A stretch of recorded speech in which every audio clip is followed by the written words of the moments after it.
Welcome everyone again to our review for in Minitab for the quality tools for our course Quality Improvement Methods. As we discussed in the last recorded session, that we are going to review the quality tools here in the Minitab in this two videos, and we stopped in the last session on the acceptance sampling for attributes or acceptance sampling for or by variables. Although these discussed in details in quality control course for in chapter 15 part 1, 2, 3, I advise you to watch those lectures, and more details are provided in those sessions. We will just give a quick recap here and give one example each for the attribute and the variables. Then we will continue with three new tools in the our Minitab review today, which will be the multivariate and the variability charts, also the symmetric plot. For the acceptance sampling, before we proceed with the example, let's just recap. These terminologies are very important before we proceed with the example. If we recap that acceptance quality level, which is the AQL, the percentage of defects at which consumers are willing to accept the lot as good. So the customer consider the lot as good if he has, let's say, 3 defects in that lot. So that will consider to be AQL. So it's a good lot considering that number of defects. The RQL, on the other hand, is the maximum defect rate with the acceptable to ship to your customer. So if you achieve this maximum defect rate, then your shipments will be rejected by the customer. So they call it rejectable quality level. Then the lot tolerance percentage defective, which known as LTPD, is the defect rate will be rejected 90% of the time. So what is the rate of defects that will be rejected 90% of the time? And the first two are very common to be used in most of the examples for the acceptance sampling. Here, LTDB is limited use, and in other sessions are explained in details for all those parameters. Continuing with the terminologies, there are two very important factors or constants need to be known, are the consumer risk. We have it known as a beta, and the producer risk, which is known as alpha. The consumer risk is the risk will be taken from the consumer side. How? If the probability that a lot contain defective exceeding the accepted. So the accepted by the consumer, let's say 5 defects in the lot. The consumer risk is the probability that lot contain more defects than those 5. So the probability is for exceeding the number of defects accepted by the consumer, considered to be the consumer risk. So the consumer risk, those are considered to be a probability, and most of the time assumed to be equal 0.1. This is from the consumer point of view. From the producer point of view, on the other hand, is the probability where the lot contain the acceptable quality, but it's rejected. So the samples that's been taken showed that, for example, the number of defectives where it has to be rejected, but the entire lot defectives are within the acceptable quality level. And in this case would be in the producer risk, because the producer will be affected by this one. And usually the probability for the producer risk, the value for that one to be used is 0.05. So those constants are variability, probabilities, values. The consumer risk most of the time, usually it's given, it's 0.1, but this is common to be used, and the producer risk is 0.05, okay? And the probability is the 95%, and then the alpha is 1 minus the probability, so it will be 0.05. This is how it's calculated. The average outgoing quality is the average quality level leaving the inspection point after rejection and acceptance of number of lots. So you have completed the inspection, and acceptance and rejection is being done, and that the average quality level leaving that point considered to be the AOQ, or the average outgoing quality. Now let's take the examples. First example is acceptance sampling by attributes. You have been hearing from the assembly managers about problems with one of your suppliers of capacitors. عندك واحد من الموردين, there is always an issues come from that supplier, اللي هو المورد للمكثفات أو الكاباسيتورز. You order these components in batch of 1000, يعني بتطلبها في كميات كبيرة 1000 unit في الباتش. And it's just not feasible to inspect every individual item coming in. You cannot ما تقدر تعمل inspection لكل واحدة منهم. When the next batch of capacitors arrive from this supplier, you decide to use sampling. This is how this case end up in using the sampling, so you can make a data-driven decision to whether accept or reject the entire lot. And basically, this is the reason why we do sampling. When we have a big lots and we cannot inspect it, or the cost for the inspection is high for the entire lot, then we use the data or the sampling acceptance in terms of evaluating the entire lot by evaluating this sample. Your agreement with the supplier was the AQL, the average quality or acceptable quality level, is 1%, and the rejecting quality level is 8%. The producer risk has been set as 5%, and the consumer risk set to be 10%. When you have those values at a percentage, you can change them to probability value by just dividing on the 100, so you get the ratio. Create your sampling plan for acceptance. When a question like that comes, or sometimes give more requests or more information needed after you create the sampling plan, then more maybe information it will be requested from you to do it. That will be depending on the example. There are many examples. I will show you the link where you can find more examples, but today we want to show the some samples. Also, the other examples and the other links I will provide it in the next slide. They have explanation on the Minitab. So here is just a review again. How we conduct this study. First, we have how did we know that it's an attribute? Because the value, whether to accept or reject, based on attribute factor, and the percentage also of the AQL and the RQL was given for attribute values, whether to accept or reject the sampling. It was not measures, it was not temperature level or thickness level for a part or something, as we will see in the next example.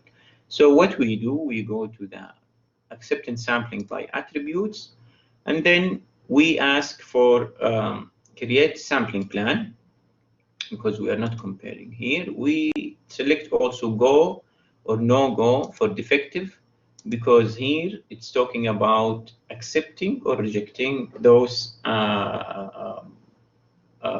parts, the capacitors parts, okay? didn't say that counting number of defects or so on. Then the units of quality levels, we have it percent because we are having a percent of the defectives. Also, all the information for the AQL and the RQL was given as a percent, not a proportion or defective per million. It was given as a percentage, so we leave it as percent defectives. The AQL was given as 1%, and the RQL was given as 8%, because here it was stated that percent, so you just enter the value of the percentage. The producer risk, which is the alpha value, you have to find the ratio, so you divide it by 100. And the same for the consumer risk is 10%. The lot size was the number of units in the batch, and then you press OK, and that will give you the acceptance sampling. The main information is given here. So the sample size you are going to use is 65, and the acceptance number is 2. And that means if you have more than 2 defectives among these 65 capacitors, you reject the entire shipment. So you reject the entire lot. And those figures give you more information. If you just press on the curve here, it will show you the relation for the lot percent defective and the probability of acceptance. So if the question asks you more information is needed, what will be the probability of acceptance when I have lot percent defective is equal to 6? So I have 6% of defectives in the lot. Then you will look for the information here from the box. From the box, you go on the left column and look for the percent of defective equals 6, and you will find the probability of acceptance will be 0.244115 from this window appear. If you look to the left column and search for the percent of defective 6, you will see the probability of acceptance associating with that percent of defect is 0.244. So it's very low chance to accept that, since the percent of defective is higher than the one can be accepting based on the AQL and the RQL. So this can be a further needed, or further information could be requested. But the main thing that you have to know is what will be the sample size. It will be 65. So you will create 65 units. The sample size will contain 65 units, and you inspect 2. If you have, you inspect them. If you have more than 2 defectives, then you will reject the entire lot. If they are below that number or equal, then you will accept the entire lot. And as you increase the defectives, as the probability you can see for the acceptance will be low. Okay, that is the acceptance sampling by attribute example. Let's move on to the acceptance sampling by variables, and we will identify here in this example how we can distinguish between the variable and the attribute. In this example, if you read, a manufacturing engineer receives weekly shipment of 2-inch plastic pipe. This is the first indicator that it's a variable, not attribute. We're not talking about accept or reject. We're talking about some specific measurements or dimensions needed to be diagnosed in order to accept or reject. So it's not yes or no attributing. It's more of measurements, and then the decision will make. For an assembly process, the lot size is 2,500 for this plastic pipe. عندهم مواصير plastic. The shipment عندهم القياس حقه يكون 2 انش للبلاستيك بايب للسيجمنت، والشيبمنت توتال سايز حقتهم الشحنه الكليه بتكون حجمها 2500 يعني من البلاستيك بايب هذه. The engineer decides to implement a sampling plan to verify the pipe wall thickness. So this 2 inch refer to the wall thickness اللي هو سمك البلاستيك pipe. And the lower specification for the pipe wall thickness is 0.09 inch. And this is another identification. When it gives you the lower specification as measures like that for temperature or thickness or dimensions or weights, so these are variable data, as you know already what is the difference between them. The engineer and the supplier agree the AQL is 100 defective per million and the RQL is 300 defects per million. Create your sampling plan. And here, as you can see, the AQL and the RQL came up with a different way. They are not percentage, they are not proportion, they are number of defectives per million. Now, how we create this? These, they don't depend on worksheet. So you go directly to for the acceptance sampling plan, you go directly to the tool. You don't use the worksheet, except for some cases here in the variables, accept and reject, and all these are discussed in the links here in the slide. Those are the links for the more details and information about the sampling and how you make the decisions for different examples, and even the examples were needed to be done, where is a worksheet or to be created in order to make the decision. So all what you need here with the same order, this is the first part of the acceptance sampling, and the second part and the third part. In the second and third, you will see also examples done by the Minitab, but here just for the quick review, we are going to do the first type of the acceptance sampling by variable, which is the create and compare. We will leave this one for your own to watch it on the session. Here, how you enter the data, you will choose defective per million as a unit for quality level, since it was given in the question like that. We have the AQL 100 and the RQL was 300. The producer risk and the consumer risk, always we use the ratios. The lower specification is 0.09 as it was given here, and the number of shipment is 2,500. Now, when you do the acceptance sampling plan, again, the sample size here we have is 760. So that's the sample size you will use. And the critical distance is the value that compare the sample mean and specification limits, so you can determine whether to accept or reject the lot. So this, it shows you the comparison between the sample mean and the specification limits. And from there, you can tell to accept or reject. The defectives here, the average outgoing quality, you can find it here in the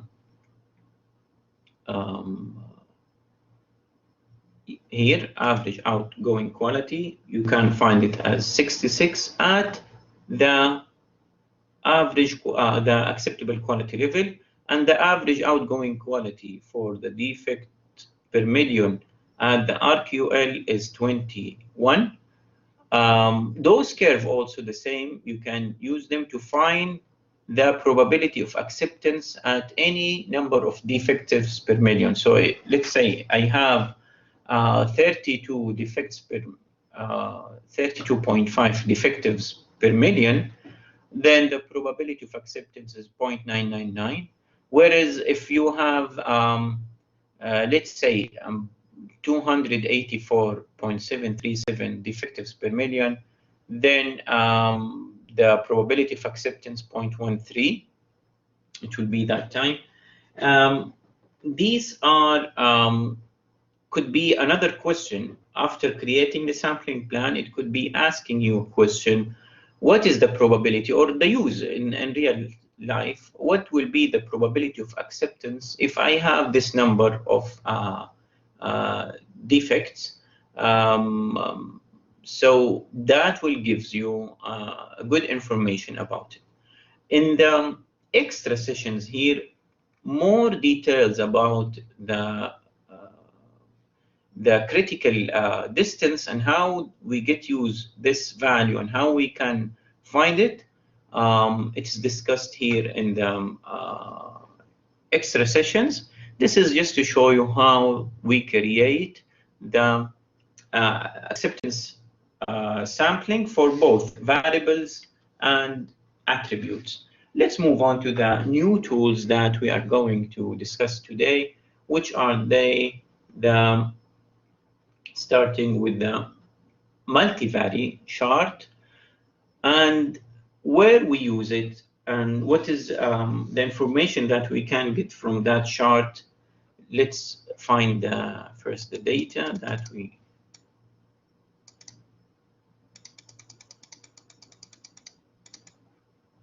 okay.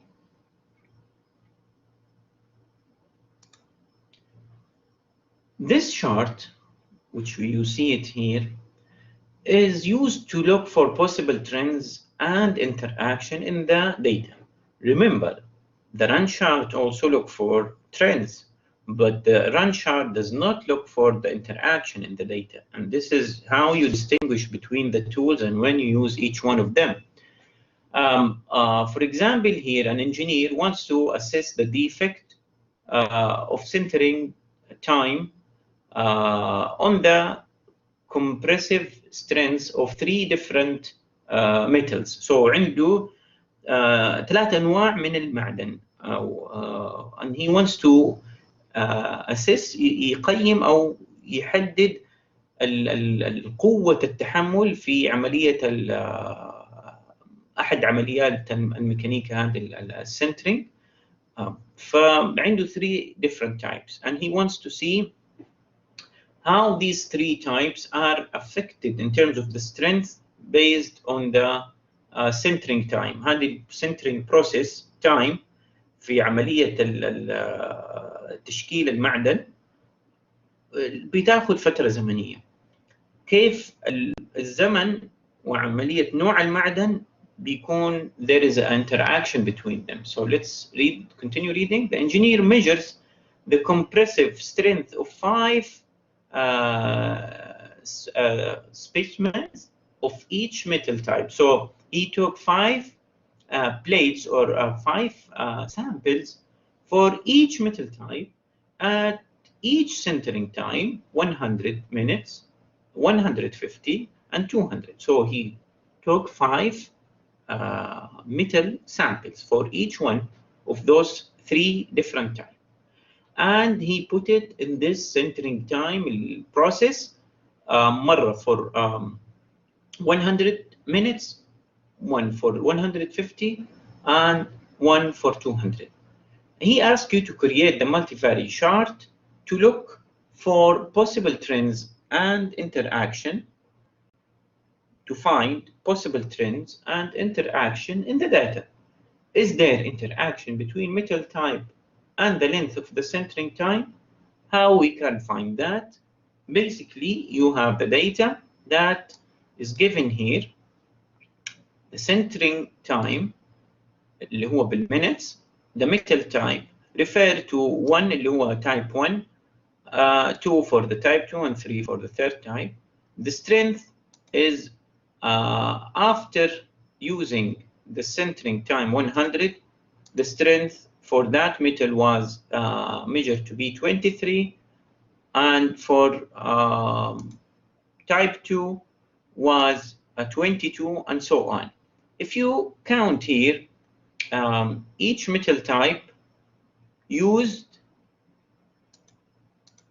3 times on the same time, and the same centering time, and other 3 metal type from the same type. So 3 other samples used for 150 minutes and also for the 200 minutes. That's why he has exposed those or test those 3 times for every centering time for the same metal type. And after that, these data collected and now ask you to find what is the relation and if there is interaction between the strength and the metal type based on the length of the strength time. How we can do that? We use the quality tool multivarying chart, and you enter the response, which means that the where is the results comes after you implement the centering for a given time. What are you measuring at the end from that process? That will be the response. So this will be the strength in our case, and factors 1 and 2 are the one applied to the process. Factor 1 is the metal, the centering time, and factor 2 is the metal type. It could be another factor given, but the response is the output that we are measuring at the end, which is the strength in our case. So you basically enter those data from here in the columns and you press OK, and that chart will come appear. How we can find if there is trends and interactions between or in the data? If you look to the legend key here, the empty circle, that's for the 100 minute, the circle with the plus sign is 150, and the circle with the cross sign is the 200 minutes. The metal type 1, 2, and 3, and the strength, that's the response, are given in the vertical arrow, and the horizontal line represent the factor, and the time is given here as the another factor are in the dots. So the factors are presented in the figure either horizontally or in key legend like that, and the vertical is representing the response.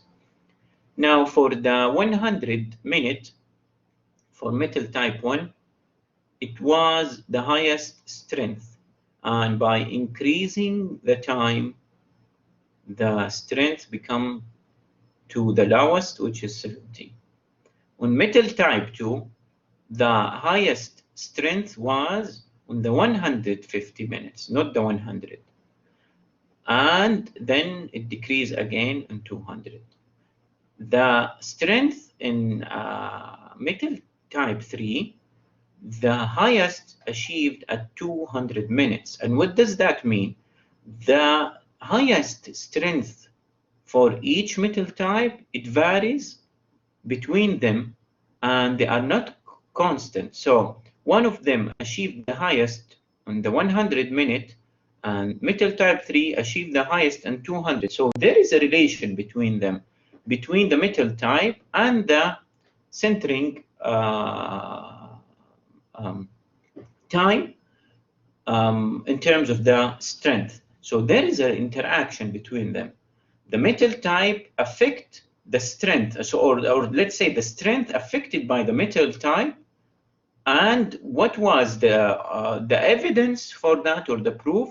When we see that the 200 minutes here give you the highest strength for metal 3, but gives you the smallest strength in metal 1.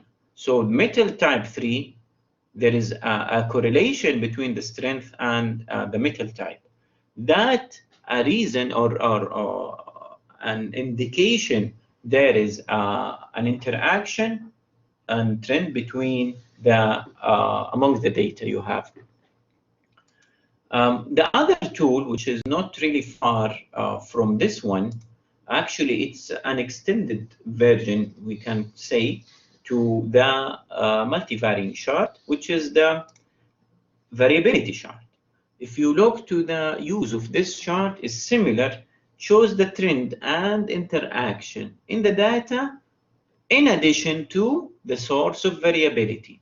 So this is add up to the multivariate chart, the source of the variability. Here it didn't show where is the source of the variability.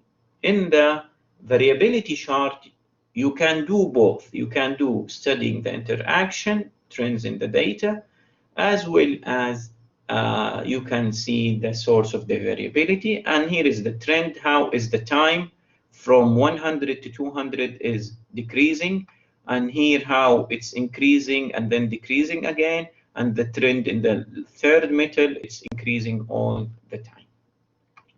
So let's do the variability chart. How we can do the variability chart? We go to the variability chart and select the same data.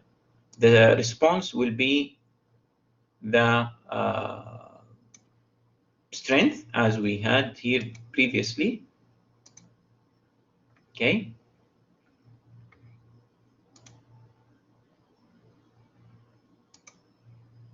So basically, you will fill this with the strength. This is the response. And here you will enter it this way, the centering time and the metal type. All of these factors are given together. And you select on the standard deviation chart, so it can show you the source of the variability. And then you press OK. When you have the charts here, the first one is similar to the one we had it from the multivariate chart, and that shows you how is the time here. For example, 100 minutes, metal type 1, metal type 2, metal type 3, and the strength here, how it's varying between the three different type of metals. The strength for metal 1 was the highest when at the 100-minute centering time, and it was the lowest for metal type 3. Whereas the 200, metal type 3 was the highest, and metal type 1 was the lowest. And here is for the 150 minutes. So this shows you the centering, how it can be affected, or it can be changed or varied based on the metal type and the strength as well. And also how is the variability in the centering time and metal type are reflecting to the strength. The other chart which is added here is the standard deviation chart. And as you can see here, easily, there is indication here, the variability, the source of the variability comes at this point here in the 200 minutes, and the variability were considered to be constant somehow in the 100 and 150. So at this point here at the 200 minutes, especially the metal type 1, here was the source of the variability. So we can say regarding to the time, the 200 minutes, or if there is also in terms of the types, all of the three types are showing different variability at this point. So we can refer to that source of deviation as the 200 minutes centering time was the source of the variation in this data. This is how you identify both the interaction and the source of the variability. Moving to our last chart for this session, which is the symmetry plot. And in the symmetry plot, we are going to check the symmetry of the data along the probability or the symmetry plot line.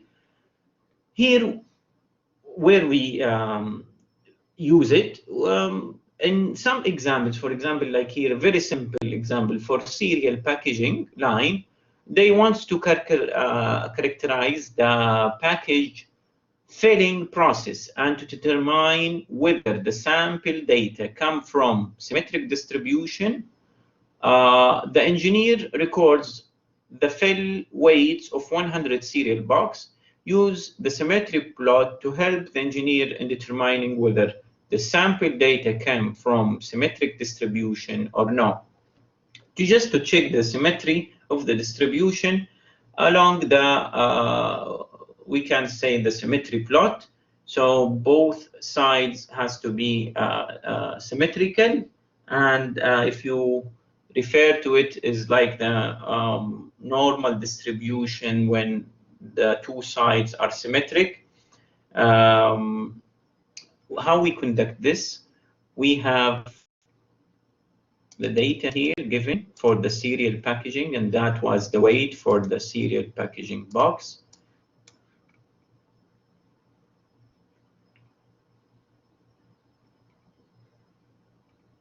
These are the data.